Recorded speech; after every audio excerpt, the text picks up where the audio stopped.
My name is Alara Voss. I am 32 years old. And I used to think my boyfriend, Kieran Hale, and I were building the most important project of our lives. We were 2 years into a lease on a beautiful apartment. 4th floor. Corner windows. Morning light across the kitchen. Just enough space to make ordinary life feel intentional. We had a wedding venue on a soft hold for next fall. We talked about forever, like it was already under construction. But I missed one critical variable. Kieran's definition of partnership was conditional, and the stress point had a name. Tessa. She was his ex-girlfriend, though he hated when I used that word. According to him, she was basically family now. According to Tessa, she was the one person who had known him before I domesticated him. She viewed our shared apartment like her personal clubhouse. Kieran had given her a key without asking me. She let herself in at strange hours, left takeout containers on our counter, drank my wine, sprawled across our sofa, and acted offended whenever I looked surprised to find her there. My favorite moment was waking up at 6:30 before a client presentation and finding Tessa asleep under our throw blanket, one arm hanging off the couch, my favorite mug on the floor beside her. Kieran laughed it off. She had a rough night, he said. I remember standing there in my robe, barefoot on the cold floor, realizing I was expected to be kind, inside a home that no longer felt like mine. After months of this, I finally sat Kieran down. It was a calm conversation. I made tea. I kept my voice even. I love that you and Tessa have history, I said. But we're building a life together. Our home needs to feel safe for both of us.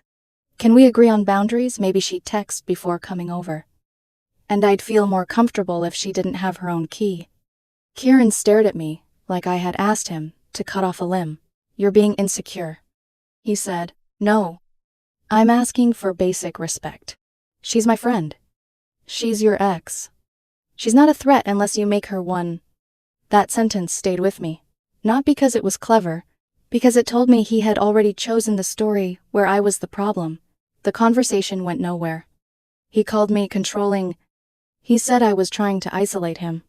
He said love was supposed to come with trust.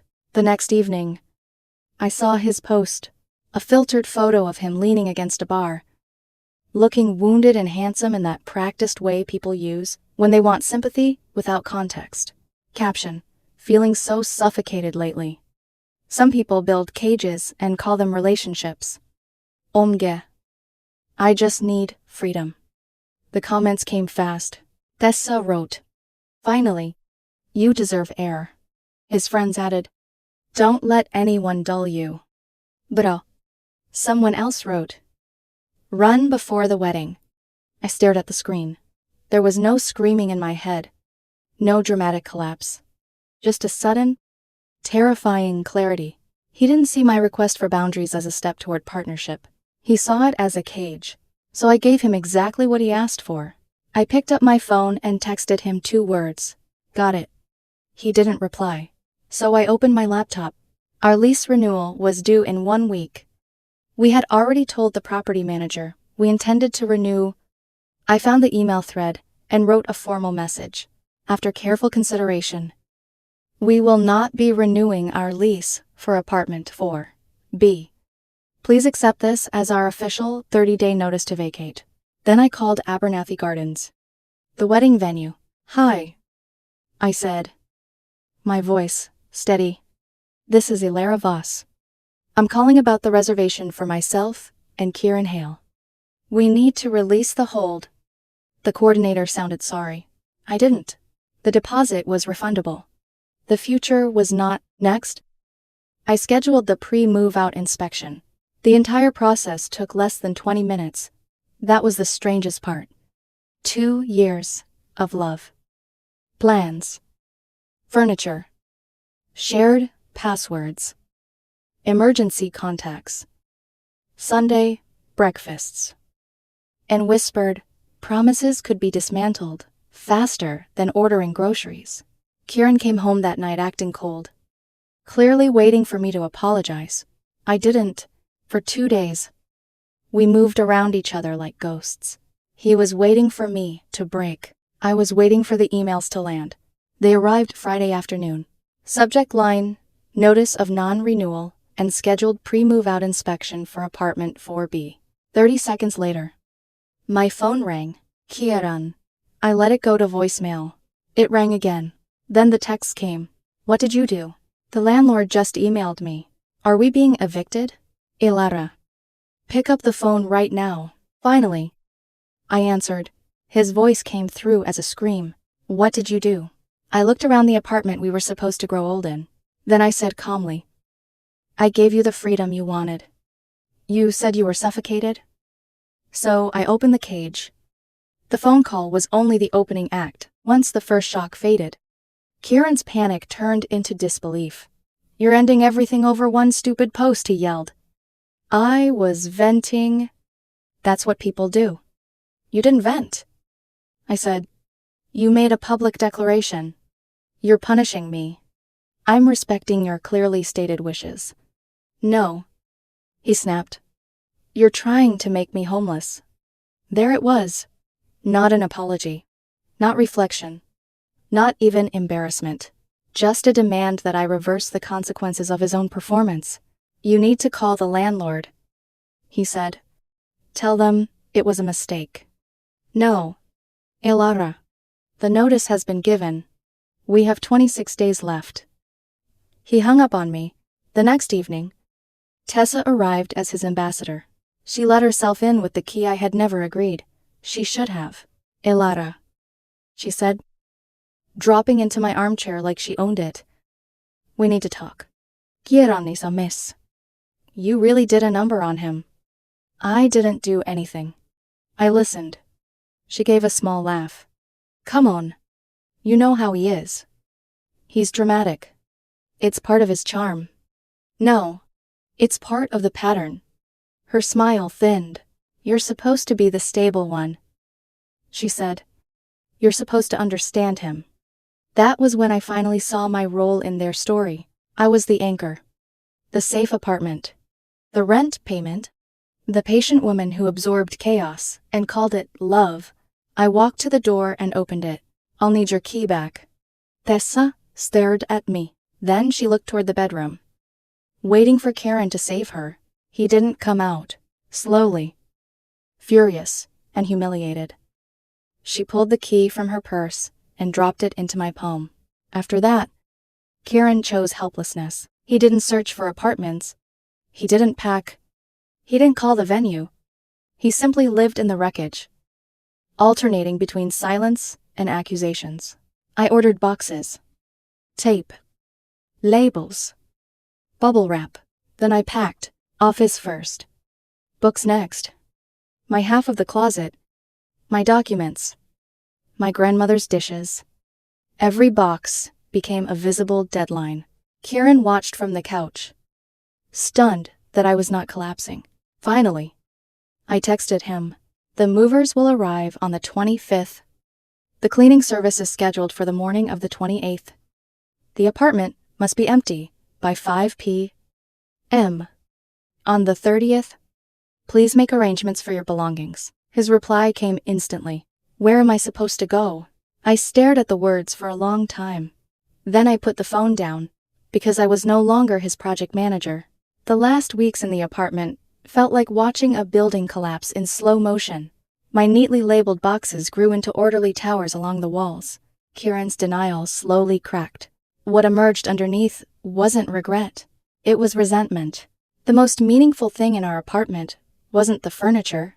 It was the scale model of the home we had once dreamed of building together. I work as a designer, over hundreds of hours. I had handcrafted every detail. The removable roof, the tiny custom furniture, the landscaped front garden, even miniature family photographs sitting inside the living room. It wasn't just a model. It was every promise we'd ever made to each other, made tangible.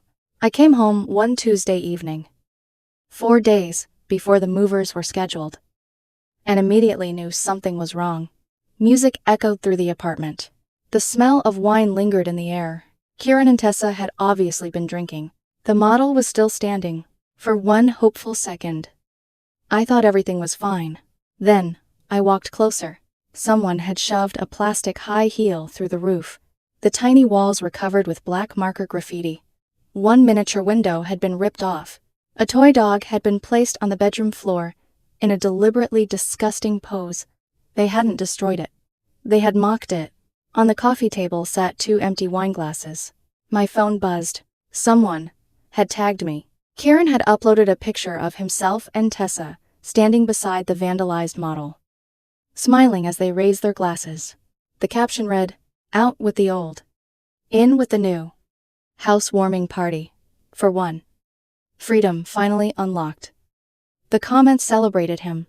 "Best decision you ever made. She was holding you back. Freedom looks good on you." For a full minute I couldn't breathe. Not because of the model, because I realized neither of them understood what they had actually destroyed. It wasn't cardboard. It wasn't paint. It was trust. The hurt was overwhelming. Then, just as suddenly, it disappeared. What replaced it was something much colder. Hizolfi. I didn't argue. I didn't cry. I photographed every inch of the damage. Every stain. Every scratch. Every marker line. Every wine glass. Then I saved screenshots of the social media post, and every comment beneath it. 2 days later, the property manager arrived for the scheduled inspection. Kieran refused to attend.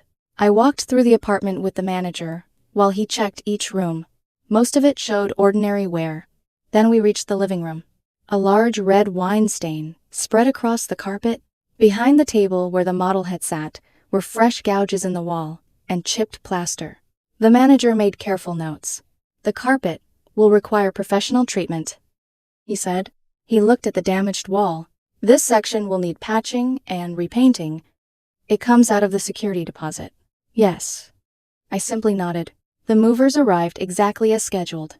They loaded every one of my boxes, my furniture, my office, my memories. I left everything that belonged to Kieran untouched. He sat silently on the couch, while strangers carried away the life we had built. Neither of us spoke. A week later, the landlord sent the final statement. The security deposit, which I had paid entirely from my own account 2 years earlier, had been reduced $450 for carpet restoration, $300 for wall repairs, $750 in documented damages. I paid the balance immediately, not because I had to, because I wanted the landlord made whole before I took the next step. Then I filed a claim in small claims court. I wasn't suing over heartbreak or betrayal. Humiliation. I was asking for $375. Exactly half of the documented damages, nothing more, nothing less. My evidence was simple. The lease bearing both of our signatures, my bank statement proving I had paid the full security deposit, the landlord's repair invoice, and finally, a color printout of Kieran's own social media post. The one celebrating his freedom while standing beside the damaged wall and stained carpet. Court lasted less than 15 minutes. Kieran arrived with Tessa. Both looked annoyed rather than worried. They expected emotion. Instead, they received paperwork. The judge reviewed each document carefully. Finally, she held up the printed photograph. "Mr. Haile," she said evenly. "Is this your social media post?" "Yes. And this photograph was taken inside the apartment on the same date these damages occurred." "Yes." Tessa tried to interrupt. "Your Honor?" "She's just bitter." The judge raised one hand. "I'm not interested in relationship drama." Silence filled the courtroom. "I'm interested in evidence." She looked back at Kieran. Both parties signed the lease. Repairs were necessary. One party paid the full amount. The evidence strongly supports responsibility for these damages. She signed the judgment. Kieran Hale will reimburse Alara Voss $375. That was it. No dramatic speeches. No public humiliation. Just consequences. Outside the courthouse, Kieran looked at me with disbelief. "You really took me to court over this?" I met his eyes calmly. "No. You took yourself there the day you decided that respect was a cage." I walked away without looking back. Months have passed. I've heard Kieran and Tessa tried living together. It lasted barely 2 months before arguments over rent, groceries, and responsibilities tore them apart. Apparently, freedom became much less exciting once someone had to pay for it. As for me, I live in a smaller apartment now. The rooms are quieter. No unexpected visitors. No borrowed keys. No feeling that my home belongs to everyone except me. Sometimes, I still think about the little house model. I couldn't repair it. I threw it away. Some dreams aren't meant to be rebuilt. But I kept something far more valuable. My self-respect. I never screamed. I never sought revenge through cruelty. I simply accepted what he publicly declared. Adjusted my plans accordingly. Documented the facts. And allowed reality to do the rest. He wanted freedom, without responsibility. Instead, he discovered that freedom has invoices. And every invoice eventually comes due,